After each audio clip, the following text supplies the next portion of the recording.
you begin to notice that the things that you lightly are contemplating are flowing easily into your experience. Because in the light feeling, in the absence of effort feeling, in the light, so light, maybe it's because it's unimportant. Maybe because it's unimportant, I haven't been beating the drum of it, and so I don't have a lot of momentum going in opposition to it. But in the lightness of it, the universe demonstrates it in some obvious way. So this is what brought Esther to the question. The lightness seems like the opposite of effort. So when I find myself trying, which is, we hear that from you a little bit, in the realization that you're trying, you might want to stop and say, this trying could be counterproductive. I'm efforting, which means I'm not engaging the energy that creates worlds, which means I think I'll just give this another run tomorrow. And as you do that and do that and do that, you're going to find that effort is not a factor in your experience. You're going to find that trying and struggle are not a factor in your experience. You're going to begin to discover that things that you want lightly come easily. So there's something important to be talking about there. How can I feel light about something I've been so intense about for so long?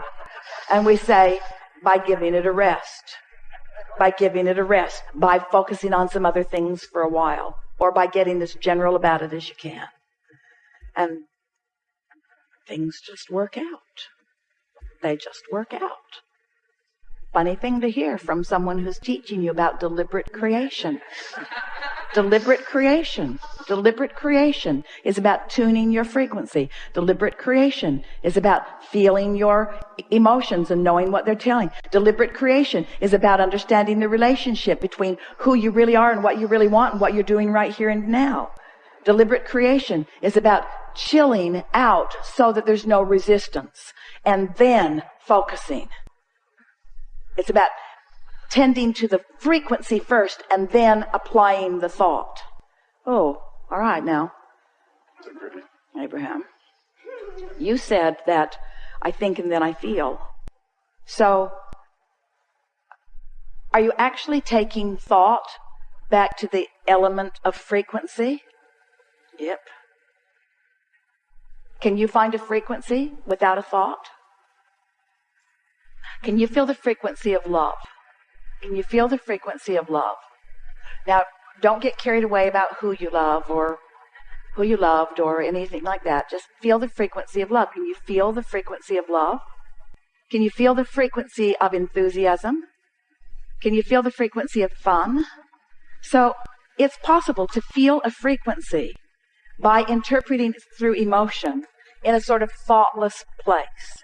That's all we're asking you to do. That's the thing to do first thing in the morning. Wake up and enjoy the non-thought. Don't be too quick to try to figure out what this day means and where you have to go and what you have to do. Just give yourself, if you can, 68 seconds of just basking in the energy, in the non-action, non-verbal, even non-thought, vibrational frequency. Just give it a chance and see what happens. And then watch how the thoughts begin to follow suit. It is our promise to you. Get that momentum going, and you'll be off on the right foot. And as soon as tomorrow, you'll have a day unlike any other day that you've ever had. We're not kidding you. Give it a month. Give it a month, and you'll feel absolute control of your experience. And when people see the difference in the way you feel, they'll say, "What are you doing?" And you say, "It's kind of hard to describe. I'm doing a lot less than I've ever done before." Well, what do you mean? Well, I'm focused upon the way I feel. Well, what does that mean? It means I don't want to talk about this with you anymore. There's a really good chance you're going to talk me off my high-flying disc. Well, what are you smoking? Well, it's not like that. This is a non-drug high. It's a non-drug alignment. It's alignment that has always been there for me that now I'm consciously tapping into. It's alignment that I've been stumbling on all my life, just didn't know how to maintain it. Didn't know how to create it to begin with and didn't know how to maintain it. Now I do, so I'm doing a more consistent job of it. So I've got more momentum going. So I've got more airtime happening, more vibrational airtime, more attention, more verbal time, more stuff from me about those pipes that I want to keep open. What pipes are you talking about? Well, you see, there's this path of least resistance between me and everything else. And it's a path of least resistance between me and what I want, and it's a path of least resistance between me and what I don't want. It's a path of least resistance. And I'm just keeping the pathway open on the things that I care about. Well, how do you know the difference? Things I care about that I really want feel good to me when I think about them. When I'm focused upon what I want, it always feels good. When I'm focused in opposition, it never feels good. Oh, it seems too simplistic to me, they'll say. I know it did to me at first. That's why I tried to make it harder than it needed to be. I made it harder than it needed to be for quite a while, and then who knew? I'm supposed to feel good. Life is supposed to be fun. I have endless, unseen energies that have my back, who know what I want, who are pointing the way. I had no idea the leverage, the creative energy that was available to me until I started pointing it. Well, what have you accomplished with this? I feel great. I know, but what else? Well, I just feel wonderful. Well, what else? Well, it's too much to tell. Well, tell me something. Well, I just feel great. I feel great, and mostly nice people are around me, and people who used to bother me aren't coming around. And some of them that used to bother me don't bother me anymore. And ideas come more easily to me. I'm more intuitive. I'm more clear-minded. The things that occur to me occur in better timing. So when I act on them, I get more immediate results. The things that I want are just flowing into my experience. My day-to-day moments are really exciting. I used to look forward to a vacation and kind of put up with everything before it. And now every day feels sort of like that vacation. I have that lighthearted feeling all day, even when you're at work. Yeah, especially when I'm at work, because I feel purposeful there and I feel momentum there. And there's this give and take thing that happens with me at work where we're all winning as a result of our co-creating together. It's some of the best time that I spend is when I'm at work. So many lovely people in this world. Have you noticed?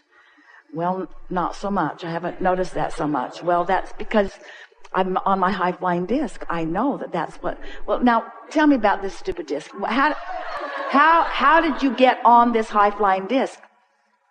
I was born there. I was born there.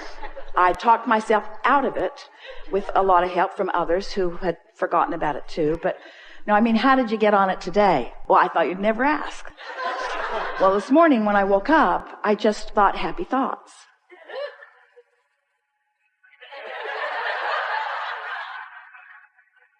So that's your philosophy.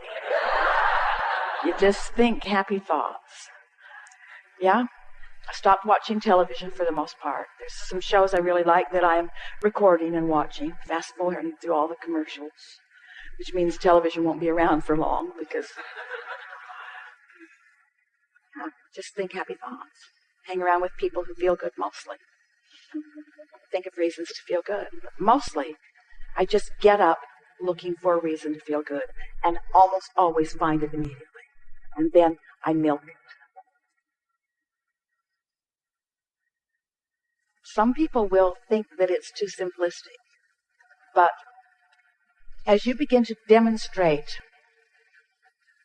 how great you feel, and as they begin to see, especially those who know you, the things that they've been hearing you talk about, as they begin to see those things flowing into your experience, as they begin to see your prosperity improving and your laughter more obvious and common, and they begin to notice how clear-minded you are and what good timing you have, what good comedic timing, what good intellectual timing, what good psychological timing, just what good timing.